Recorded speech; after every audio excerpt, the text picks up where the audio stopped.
जैसा कि आप मानचित्र में मानसून का अंत कैसे होता है, जिस प्रकार से मानसून हमारे देश में आता है उसी प्रकार धीरे धीरे समाप्त होता है।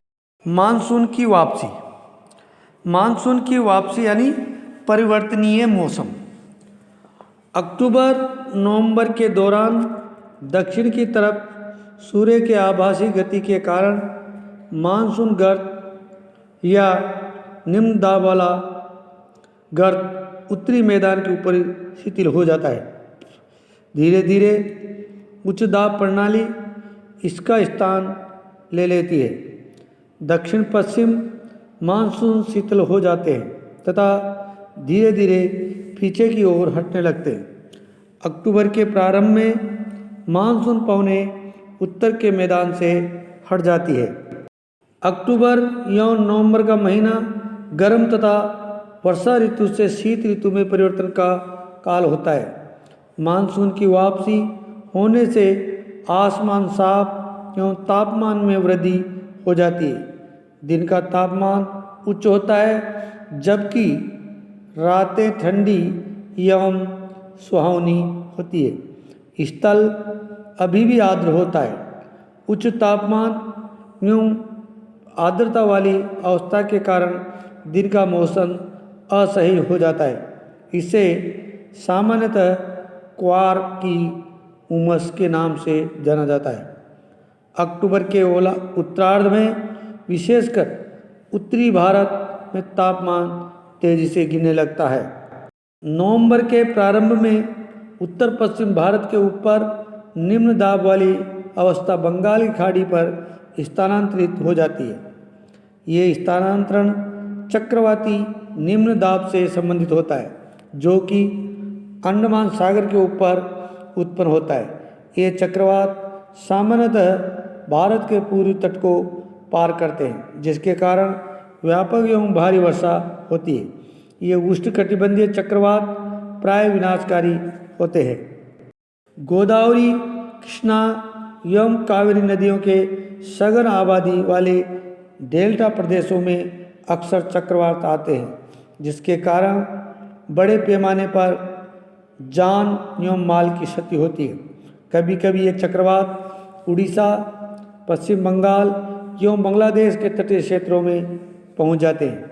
कोरामंडल तट पर अधिकतर वर्षा इन्हीं चक्रवातों अथवा अवदाबों से होती है।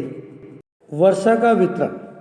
पश्चिम तट के भागों एवं उत्तरी पूर्वी भारत में लगभग 400 सेमी वार्षिक वर्षा होती है, किंतु पश्चिमी राजस्थान एवं इससे सटे पंजाब, हरियाणा एवं गुजरात के भागों में 60 सेंटीमीटर से भी कम वर्षा होती है।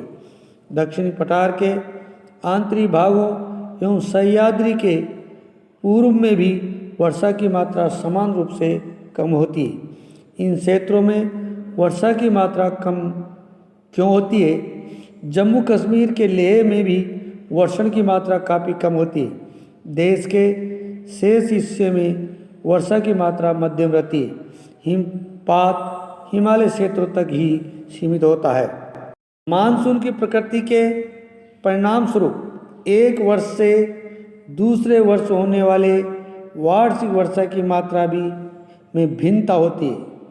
वर्षा की विषमता निम्न वर्षा वाले क्षेत्र जैसे राजस्थान, गुजरात के कुछ भाग तथा पश्चिमी घाटों के वृष्टि छाया प्रदेशों में अधिक पाई जाती है। अतः अधिकतर वर्षा वाले क्षेत्रों में बाढ़ अधिक आती है जबकि निम्न वाले क्षेत्रों में सूखे की आशंका बनी रहती है। मानसून एकता का परिचायक। आप पहले ही पढ़ चुके हैं कि हिमालय अत्यंत ठंडी पवनों से भारतीय उपमहाद्वीप की रक्षा करता है। इसके कारण अपेक्षाकृत उच्च अक्षांशों के बावजूद उत्तरी भारत में निरंतर ऊंचा तापमान बना रहता है। इसी प्रकार प्रायद्वीपीय पठार में तीनों ओर से समुद्रों के प्रभाव के कारण न तो अधिक गर्मी पड़ती है और न अधिक सर्दी। इस समकारी प्रभाव के कारण तापमान की दिशाओं में बहुत कम अंतर पाए जाते हैं, परंतु फिर भी भारतीय प्रायद्वीप पर मानसून की एकता का प्रभाव बहुत ही स्पष्ट एवं पवन की दिशाओं का ऋतुओं के अनुसार परिवर्तन,